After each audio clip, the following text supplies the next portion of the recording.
So, Emma, what are we talking about today? Consumerism and the parents' pressure to buy. Yeah, all the stuff, all the things. All the items. Stuff, things, yeah. We don't want it. Well, maybe. We'll discuss. We're influenced to want it.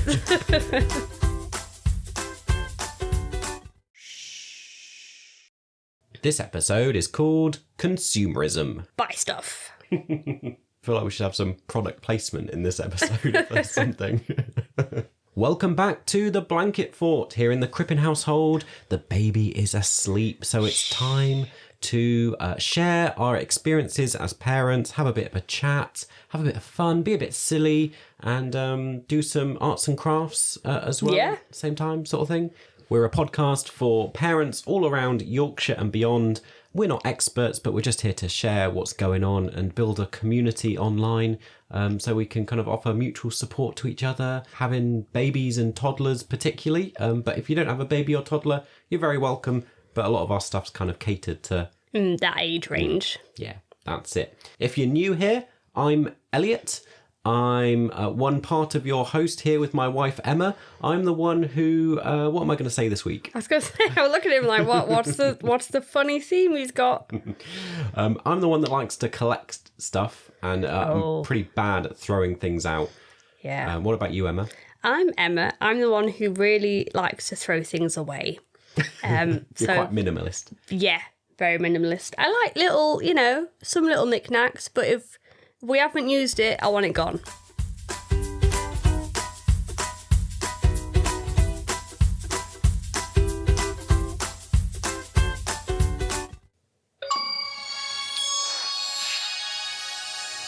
Ba-ding! Ding, ding, ding, ding. It's parenting achievement time. It's parenting achievement time. So this is the opportunity for us to tell a silly story, something that's gone wrong, or just a situation as a parent that will seem very familiar to those listening, and showcase that, things don't always go great for us either. We're just like everyone else. I wonder, Emma, if there's something that you've kind of given up, as it were, after becoming a parent. What things have you not managed to achieve doing that you would like to, but it just doesn't happen anymore? Yeah, I was going to say personal hygiene is a big thing. Yeah. There you go, an achievement. Numerous things. Having money is being a thing I've given up. Yeah, there you go. See, I was thinking about this, and I kept thinking of more and more things, and so I didn't want to narrow it down to one. I thought just having a whole hobbies. category. I don't really have hobbies anymore. A whole array of different things that just don't. I was thinking about how we've not been to the cinema in 5 years or so since before we had a child, and there's other things like the garden at our house is just abandoned. We just have a wild garden now. It used to be a thing where I'd go out and You'd really try. Yeah, we used to enjoy it. But now that's just out the window. You mowed the lawn, but I think that's the bare minimum. Do the bare minimum now. Yeah. And I keep looking out the window going, there's so many things I need to do. Yeah. But I've got a toddler, and before that I had a baby, and before that was lockdown. But you did care about the garden. Maybe. I always think, the future, one day in the future, there'll be a time when I can do the garden, we can go to the cinema, we can have personal hygiene. Well, this can be during our retirement. I have a story I'm actually proud of. Okay. Is when recently I took Lily for her chickenpox jab, and I unknowingly had done the clever thing where I'd had my flu jab was it 2 weeks before that? Yeah. And she'd seen me go in, and as we've talked about in previous episodes, I'm very good with jabs. So they just saw she saw them put it in, and I just was like, oh, okay, and they took it out. It's a good thing I didn't go get a jab. Good thing he didn't get a jab with her. So when she got a chickenpox jab, we were already sitting there okay, she's going to cry, but we're going to comfort her and be like, it's okay, it's fine. And she just didn't react at all. It was like nothing had happened. It's very impressive. And the little man looked amazed. Yeah. And he was like, would you like a sticker? And she's like, yeah, I'll have a sticker with a tiger on. That looks great. When they're very little as a baby, she hated them. Scream and don't like having, understandably, having a needle jabbed in you. And you get quite a lot. I remember, you'd make me go and take I would her. make You're him like, go. I'm not taking it anymore. Not taking it. I took it once and I was like, no, it's heartbreaking. I'm not doing it again. So I remember taking her to the doctors to get her second lot of jabs, I think it was. I can't remember which ones they were. Yeah. They get a lot of jabs. They do. And I think it was 3 different jabs. One arm, then the other arm, or I don't know. Yeah. It's quite a lot. One of them, it's 2 arms and a leg or something. Yeah. So no wonder they don't like it. Yeah. But, yeah, screaming, hated it. So that's what I'm saying. I was very impressed. And I thought, I've done something here without even meaning to do something. There you go. If you have a story, a part story, a kind of story, let us know. Send in a comment, a thing, get in touch with us somehow on the internet, and we'll share it. We'll, at the end of this episode, as with all episodes, we'll share some comments that have been sent in by listeners, and that's your chance to have your moment of fame on the interwebs. Because we're such a famous podcast. I'm being hopeful. One day we will be super famous. Super famous. And then you'll get your moment of fame when we're super famous. You can say, one day, back at the beginning, I was featured on their super famous podcast.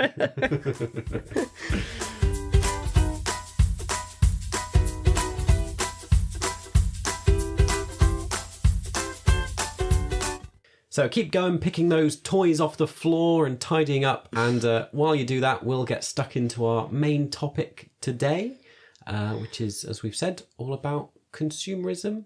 We had a bit of a debate before we started about whether this was consumerism or materialism. We had to Google it to work out what the difference was. Do you want to explain? Oh, I don't know if I can anymore. I've already forgotten. I think materialism is you putting higher value on items than people. So it's the already kind of having of lots of things. Yeah, you valuing it, and if you're very materialistic, you have a lot of stuff and clutter in your house maybe, and you value the things you have in your life. I don't know, something like that. Basically giving too much value to the things in your life. Whereas consumerism, which we're going to dive into, is all about how society pushes a lot of stuff on us. And particularly today we'll be thinking about how all the kind of unnecessary things that are marketed to parents and they want us to buy, and just it's frustrating. And this is part of 2 parts of a conversation. I think we're going to have some future episodes around some topics which heavily relate into this theme, so it's kind of a 2-part episode. It's a standalone topic, but we're gonna feeds into other things. Yeah, that's it. Stay tuned for future episodes, or maybe if you're listening to this in the future, you can go off and listen to them right now. Yeah, all about creative play and the whole kind of Montessori, Waldorf, all that type of wooden stuff, non-plastic flashing light toy things. We're gonna have an episode on that. I just wanted to interject that there is still a lot of consumerism, I think, in the Montessori movement. And we can discuss that when we get into Montessori. I think that would be a good thing to discuss. People often put them as opposite things. Yeah. And I'm like, even within that, there is a big push to buy lots of things rather than making your own. Yeah, definitely. So these conversations overlap very much, but we're going to save talking about plastic toys and things for our I'll put it off to a side conversation. And we're also not going to talk much about the way stuff's marketed to kids per se, or how we help our kids cope with the kind of consumerism world, because that's a bit more of an older topic. Yeah, we're not at that stage yet. We have a toddler, and it'll be a really interesting conversation, but it's not part of this conversation today. And also talking about eco and sustainable stuff, we're going to have a conversation about that as well, and that ties heavily into how we navigate all this materialist stuff. But again, we'll save some of that for the future conversation. So all those bits going off to a side in my head. Basically, this episode is just for us to have a little moan about all the stuff that they want us to buy. And how do you feel generally about the whole kind of capitalist consumerism culture we live in, Emma? I just think it's very difficult in that from the point of conceiving your child, you're kind of given lists and lists of things you need, which I'm not saying you don't. You do need a lot of stuff when you have a baby, but it becomes a thing where like, oh, but the best thing to have is this thing, and the best thing of this thing is this thing, and it's always like the most expensive item. And I always want to be like, well, I'm sure I'll survive with the mid-range to low-price item of this thing. But it's the way it's like, but if you really love your baby, you would buy the best thing. Which then I think as a parent you go, oh, but I do want the best thing for my child, you know? So it's very difficult. I personally just am pretty anti, like, the whole capitalist and consumerism culture and things. Like, I get so frustrated by it all. I hate the like holidays and things that just feel unnecessary. Like, this is slightly aside from parenting, but like even things like Valentine's Day, I'm always like, we've never quite bought into the whole... we never... I don't think even when we first dated, we didn't really get each other gifts. We would do like, we'll go out for a meal. Yeah. Like, and now we just, one of you cooks and we have like a little film night. But I get that some people like it, but it does make me question sometimes. Like, is this the only day you're appreciating your partner? Like, if that's the thing getting you... This is a side topic, not parental. But if that's the thing getting you through your relationship, go, oh, but they did get me a lovely bottle of wine on Valentine's Day, even though they've been horrible the whole of the time. Well, this is why we're quite a good pair and work well together, because I've always really liked that you're not that into, like, flowers and stuff. No, I'm not. Together as a couple, we much prefer valuing, like, actions and, the like, experiences, and, you know, doing things for each other rather than just buying things for each other. I suppose it might seem surprising, my sudden anti-stance on this whole topic, considering I opened the episode saying that I like to collect things. He does. Now, I suppose it's probably more of a reflection of both of our upbringings more than anything, in that my parents love stuff. Just absolutely the more stuff, the better. Yeah, loads of stuff. Whereas your parents are minimalist in the extreme. Yeah.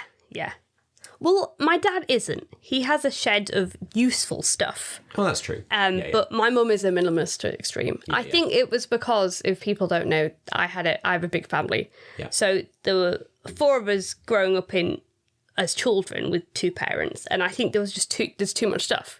So mum was very ruthless with, well, you haven't played with this. It's taking up space. We don't have that much space, so therefore, you know, it's gone.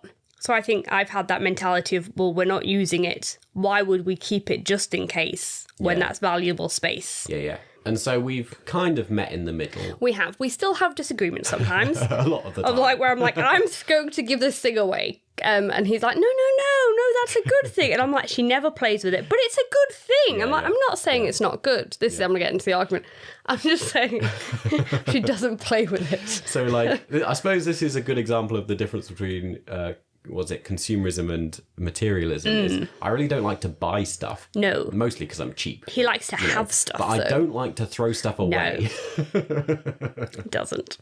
Anyway, let's go back to relating this to parenting. And you've already mentioned part of the frustration is it starts so early. It does. I'd written down in my notes here how, you know, as soon as you're trying for a baby or as soon as you have a baby or pregnant, whatever, like, I remember being... even at that point, inundated with like adverts on social media for various stuff. And I'm like, even then I was like, how do you know? How do you know?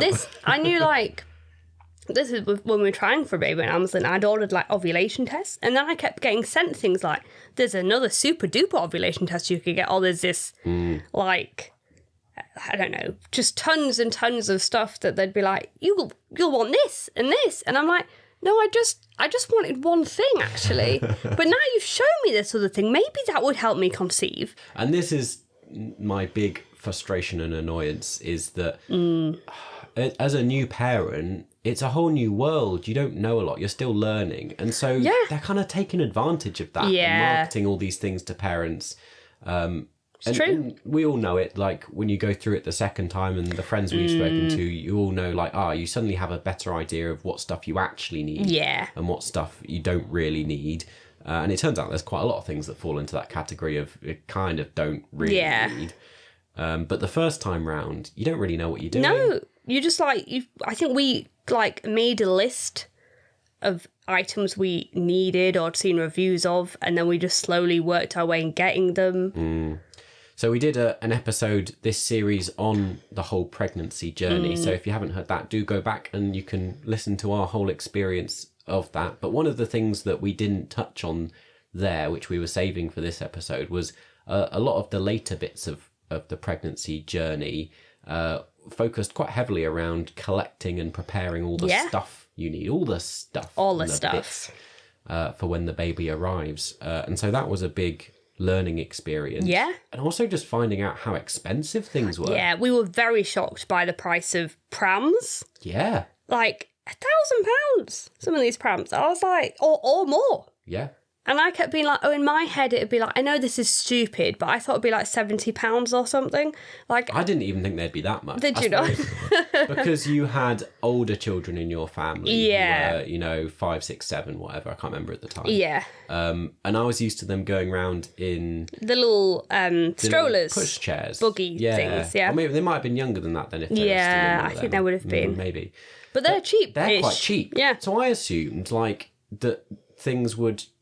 It would almost be cheaper because I was like, oh, well, that's for an older kid. That must be more expensive. So it must be cheaper if it's a baby. But no, how wrong could I be? In that defense, though, you do have to have not that it's worth £1,000, but you need more it needs to be more secure and padded for a baby compared to a toddler. Yeah, I get that. But then part of me thinks a lot of that is the excuse society gives us for why it's so expensive. Yeah.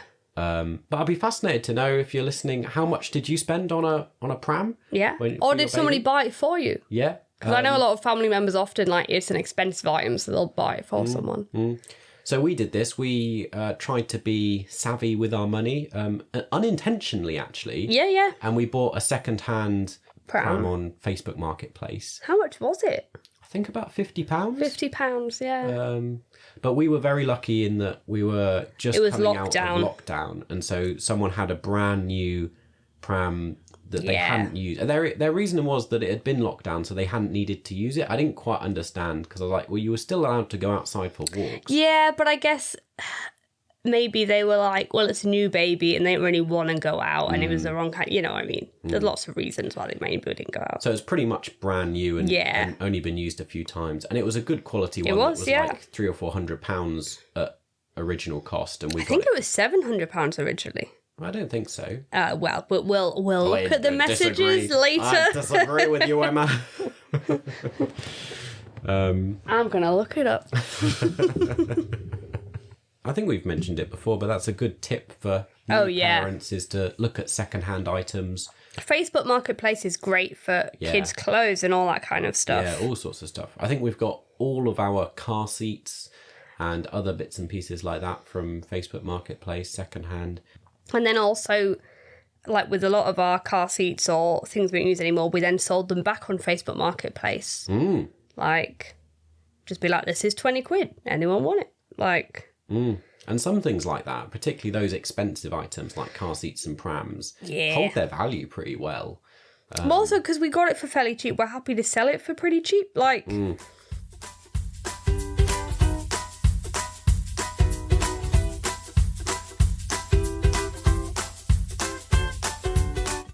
As part of this series 2 of Don't Wake the Baby, something that we've got new is on our webpage. We've got a button where you can click and find a list of various different baby and toddler groups all around Yorkshire, hosted or facilitated in Methodist churches that might be of interest. It's a resource there for you to use. Do you like going to baby and toddler groups, Emma?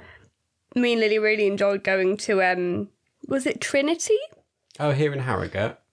Yeah, the Trinity. Because it was a nice mixed age group of children. Mm-hmm. So it meant people had good advice about being slightly ahead of you, what information to give you. I found those little star suits people put them in cars and stuff. There's good little hints like that I never would have known if I hadn't been to little clubs and met people.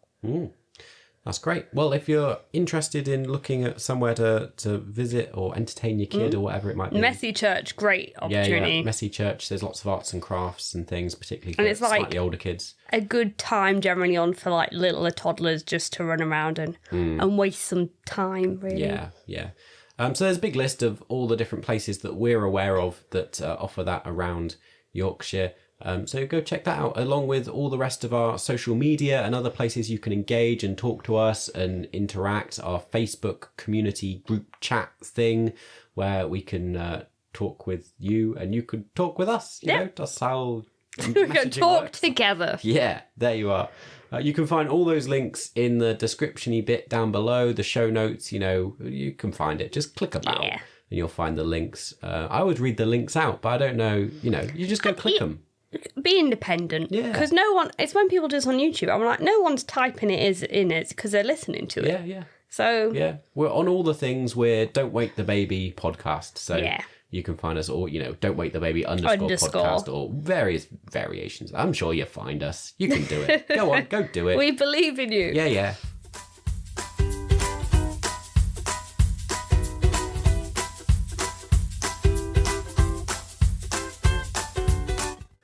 So what other things kind of did we get, particularly as in the baby phase, that you thought were kind of unnecessary, or what annoyed you about things that were marketed at us as parents? I think the things that are marketed at you aren't the things that are vital. Mm-hmm. I think I will say is it Tommy Tippy? Yeah. The creature that made noise. Pip the panda. Oh, yeah. That was actually quite good. A white noise machine. Yeah, but equally, you could have just had a phone making white noise all night. Like, I found it useful because it would turn on when it heard the noise, but it's one of those things that people said it was essential, and now we just play music in Lily's room on a night. And I know she's not a baby, but I can see how it's not vital. You've got a phone, you can just play that all night. Yeah. Because the things we really needed, which people did not get as many of, was muslins. This is always the temptation, isn't it, when you're expecting particularly your first babies, to go out and buy lots of pretty clothes. And that's what he did. Yeah, I did do that. He couldn't go to a shop and not buy clothes. I didn't go overboard. Oh no, you get one outfit each time. Nice outfit, but yeah, they're not in them for very long, and particularly as a baby. We only had 2 or 3 nice outfits that we'd have for when guests came round. So we're she's looking her best. Yeah. Because she got through clothes so quickly. But people get you a lot of that stuff and a lot of toys. And some of the toys, she took to and but some of them just were never played with. Yeah. We're focusing quite a lot on babies, but actually I think there is quite a lot of stuff around then that is kind of marketed and sold more so than maybe a lot of other periods of I don't childhood. know. Toddlers, now Lily's in a stage, they kind of, it's more like keeping up with the Joneses. A lot of other people seem to it's mainly social media. So a lot of celebrity parents or parents with more money, you see them go, we got this fantastic thing for our toddler. And it's wonderful. And you go, oh, that does look wonderful. Maybe. And then you go and look at the price and you're like, oh, well, no. That does look good, but we're not getting that for our toddler. Yeah, true. But I mean, I think the thing that, for me with the babies, is that there's so much stuff which is not only just expensive extra accessories or toys or things that we still deal with as with toddlers and whatnot. Yeah. We kind of have to continually say no to. But there's lots of other stuff that are almost, it's the opposite, where it's not that they're just not useful, they're things that you shouldn't use. Oh, they're things that just don't work, and they still try and sell them. They're dangerous. So cot bumpers. They still try and sell them. They still try and sell them. And anything you go and look at anywhere says they are dangerous, you should not get cot bumpers. But like you said, they still sell them everywhere, and adverts have them in.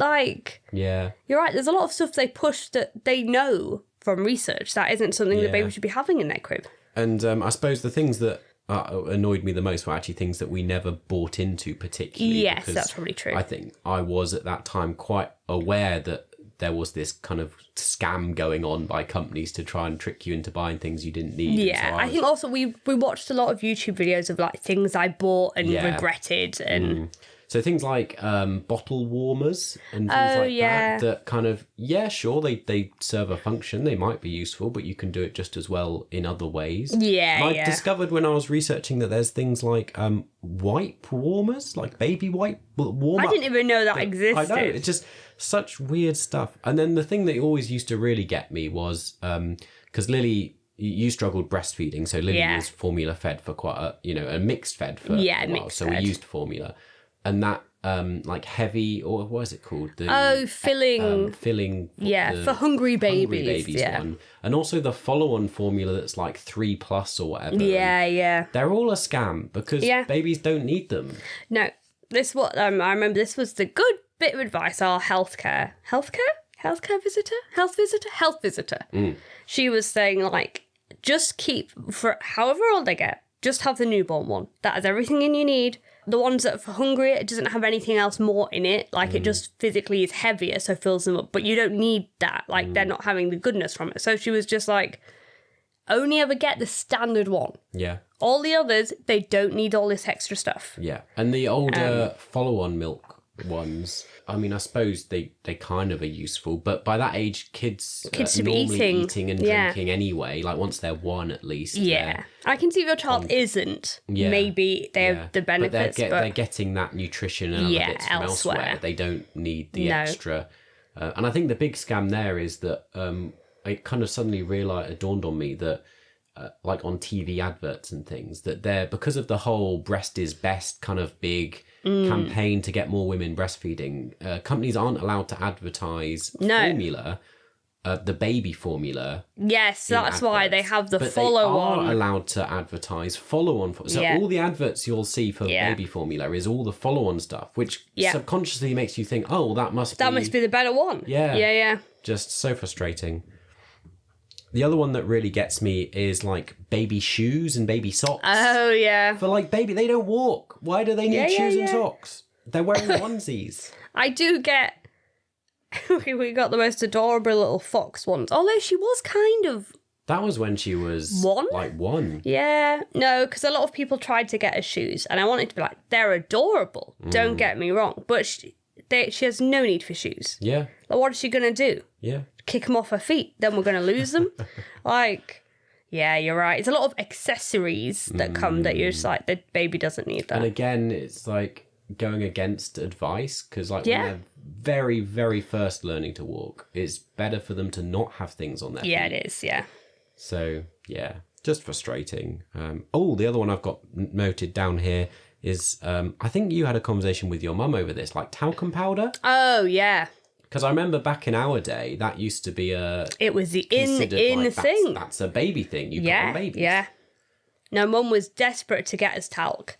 And I kept being like, no, you're not allowed it because I think it gets in the baby's lungs. It's not good for them. And she was desperate to get us talc. And I kept being like, I kept saying, no, it's not for babies. And she's like, but obviously for her, it's been marketed her whole life for babies. Yeah. So she was going, no, it's a baby product. Yeah. And I had to say, no, but nowadays you're not meant to use it.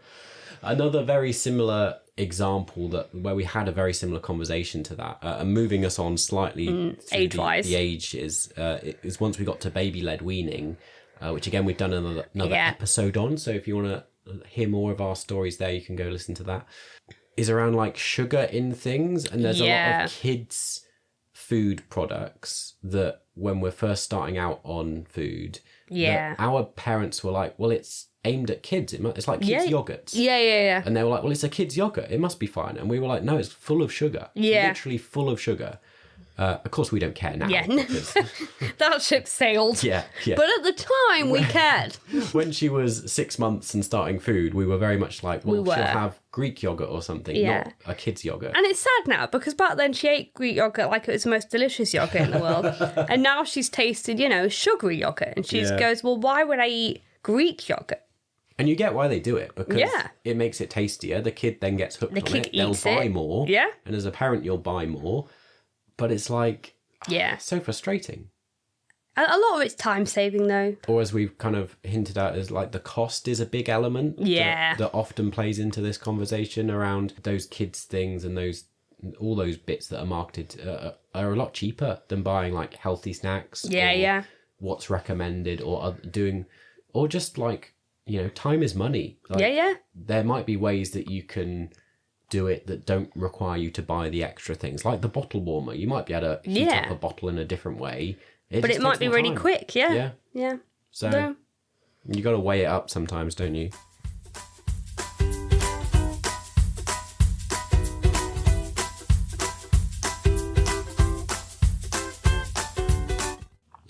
I'm jumping us ahead a bit more. Yep, go for it. In that this is to do with occasions. Mm. I have been so I'm part of a lot of Bluey groups because we're big Bluey fans, and a part of like a lot of Montessori groups and all that jazz on Facebook and Instagram and even TikTok. I watched all these things. And I didn't realise, I think it seems to be a very American thing. Not that I'm being judgy, but Easter seems to be just another huge gift-giving activity. Oh, really? So they seem to like, it's almost like Christmas. Yeah. I was amazed. So they were showing like, they're like, oh, what is everybody doing for Easter for their, Blueys and Bingos? In my head, I was like, you get an egg and you hide it. They had these huge baskets full of toys and games and some chocolate, but primarily gifts. Yeah.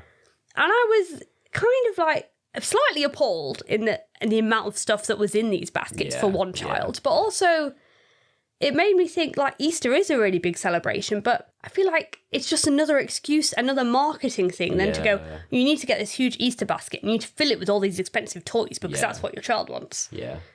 And it's hard when you see all that stuff online because it it looks amazing. And it guilts you as a parent that you're not providing that for your own child. Or I was I'd never seen Easter, and we're religious, so Easter is a big deal, but I'd never associated it with gifts other than chocolate. Yeah. So I was quite shocked that maybe over there that's much more commonplace.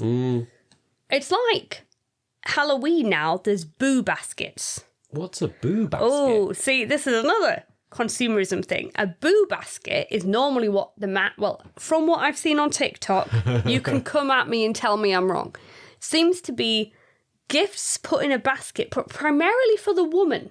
Okay. See, once again, I'm acting like it's, maybe if you're younger than me, it's just normal, but for me, it's like a weird thing where they put like cozy blankets and slippers and like, those big cups people love. Yeah. And it's like a boo basket for Halloween. But I was like, once again, it's another turned into a gift-giving thing. That's all like... And it's come over here, Halloween's much bigger in the UK than it used to be. To me, that's just trick-or-treating. Yeah. Maybe we'll decorate a little bit, but now there's gifts involved in that. Yeah, there's a lot of things where we've imported a lot of American... Yeah, but even in America, I'm like, I don't think that used to be a thing. I think it's relatively new to have like a boo basket. But it is frustrating. A lot of our commercialism does seem to come from America. Which is that's a shame. true. And in these Bluey groups, the parents are not collecting for the child, I think. I think they're collecting for themselves because the amount of Bluey toys they have is in the extreme. Yeah, I think that's a good point that brings me to something I wanted us to touch on, which you kind of mentioned events like Easter, but events like birthdays and Christmas are a prime place where presents are given and you've got to navigate all the stuff and the toys and everything. And I think that's a good point about often we do it for us as parents, not for the child. And we received quite a lot of pushback, particularly from the grandparents, when for Lily's first birthday... We were very much like... We didn't really have a party. She's not having a pie. She's not really getting a present because... We invited she can barely comprehend the world. Little friend Macy over, who, if you listen to the last episode, is Vicky's little girl. I'd made some, like... this one was still being healthy. Some, like, buns that had, like, avocado icing on the top for her to eat. Yeah. We didn't really decorate. Yeah, because it would have been for us. It wouldn't be for Lily. But then I'll say with the second birthday, we kind of went all out. We did go all out. And I will say I really enjoyed it. Because I do really... I suppose that was more for us than Lily. Was more Lily for us. did enjoy it, but it was more for us. And I suppose... I was also, for me though, I think I used it almost, and this is a bit selfishly, but to make friends with other parents at her nursery, because there was no organic way for us to meet them. This is what I was going to say. In a certain way, it's actually okay if you want to do it for yourself and not for your kid. That's an okay reason to do it. Yeah, you accept that's what you're doing. Yeah, and particularly if you're utilising it as a means to like connect with other friends and just have a get-together, have family round. I think that's great. Yeah. We're not like criticising that. No. But... and also, like, I think people who've really tried for a child, every birthday will be a huge celebration. But it was hard for us to get across to like our parents and Yeah. things like, no, you can't come round for her birthday because she's not having a birthday Well, party. like, they kept being like, so what are you doing for it? And we'd be like, well, we've made some little cakes. And like, I'm sure we'll sing happy birthday. It's good. I think it's good just for their future development as well. Yeah. To kind of not give them expectations of... But it's also nice to celebrate. Like, he knows I love a themed party. Yeah.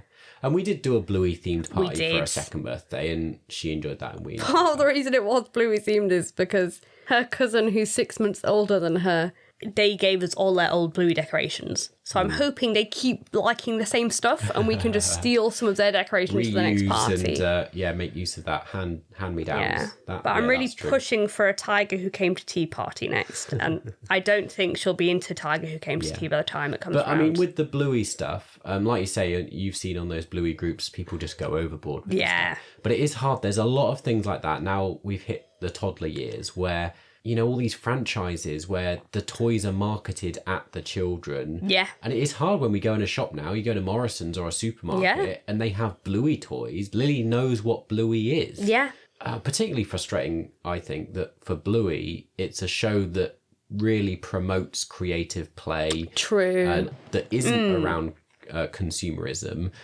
And yet the toys they produce are pretty generic, standard plushies and toys and play sets. They're not especially like Montessori style. Yeah, or... I do like they've got some wooden toys that I'm they have some. happy to get. You have to hunt them out though. Yeah. So and it's not just Bluey, like things like Paw Patrol and Peppa Pig. And don't even get us on to Minnie Mouse because it's currently Minnie Lily's Mouse, favourite thing. Yeah. And so, because it's Disney's 100th. Everywhere I was you gonna go. say this year, but it was 2023. But everywhere you go, there's Minnie Mouse. And Lily can spot it from, her eyesight's She has excellent. like a sensor. She's like, Minnie Mouse? Minnie Mouse. And we're like, where? And so one time it was a tiny little Minnie Mouse on a pair of socks that we do not know how she could have seen from that far away. But yeah, they're clued in. We haven't said really how we deal with that. We're struggling, to be honest. we are. She's quite good in that you can often convince her she has one thing and she has to swap something if she wants something else. But it still does mean you've got one thing that maybe you hadn't prepared to get. So any tips for, dissuading her? There's a lot of situations like that, isn't there? I mean, it's always frustrating when you go anywhere and like you're always presented when you leave with a gift shop and like they're really trying really hard to sell. She's the kids quite things. good like with aquarium gift shops now because we've been to a few aquariums where her favourite was the ray and she has that toy now. So she's kind of not that interested. Yeah, but we always come back with a load of junk. Yeah, and it's true. We don't do well. And we'll talk more about toys and things in the creative play episode. But yeah, it's a challenge. It's a real challenge. We've got a lot of toys she does not play with.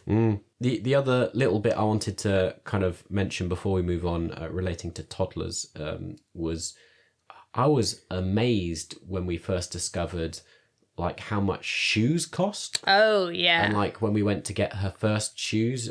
So at that point, like nowadays, we just buy her secondhand shoes. Yeah. We go to Primark, we get cheap things.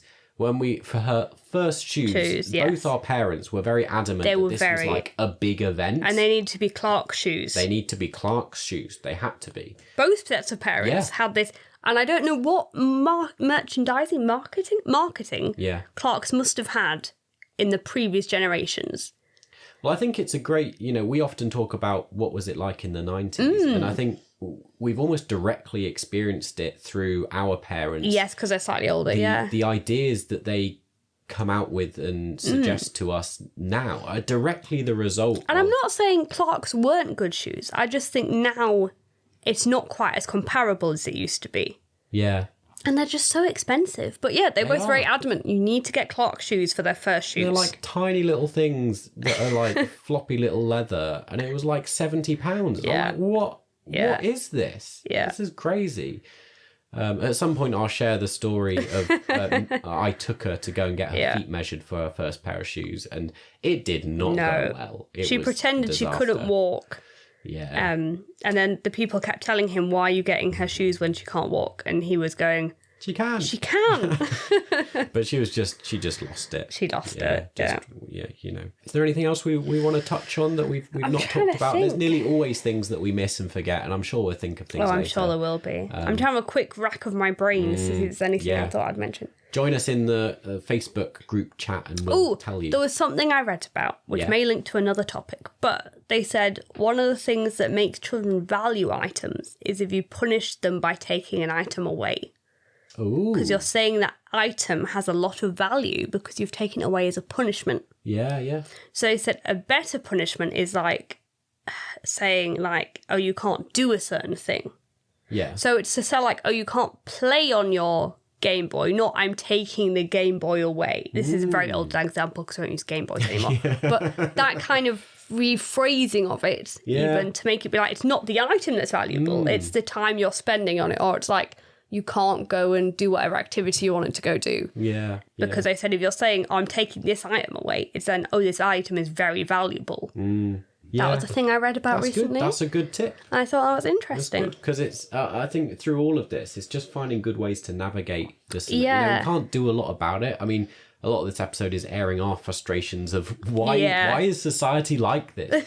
There shouldn't be an added pressure on parents. Parenting's hard enough as it is. I get businesses need to make money. It's true. Yeah. But my thing is, I always think, make items that are useful. Yeah. And it's fair enough to have some fun things, but don't market to children. Because they can't, and they know it's a clever way, because apparently it's what they started doing in the 90s, was they're going, oh, wait a minute. Yeah. If we put the cereal towards children and then they beg their parents for it, they'll get it. Yeah. And it's true. And I think we just, as a collective, we need to normalise that it's okay to not buy into what a lot I of also stuff. really like is loads of Bluey books and other books that I've been buying have already put names in they've crossed out. Like, so to encourage you to pass the book on. And a lot of clothes are now doing this. So they'll put a name in and cross it out to be like, don't worry about you doing that now, because, or they've left enough room for multiple names so that people don't have to think, oh, but I need to get a new coat. You're like, we can have a second-hand coat. There's room for you to put a name in. It's kind of encouraging you to. That whole second-hand thing. We'll dig deeper into that, I imagine, in the environmental episode on being sustainable and that type of thing. But I do like that change. That is slowly becoming more of a thing. Yeah, that is good. I mean, I think again of how in our Christmas episode we talked about how, like, for Lily's first Christmas or whatever it was, we just wrapped up an empty box for her. Yeah. We wrapped up some old toys that were already hers. We didn't buy new things. And like even this Christmas, we bought her like a secondhand thing off eBay. Yeah. We're tipping into the creative problem solving element of this, which is what we'll really get into, which I'm excited to discuss in a future episode, hopefully very soon. Yeah.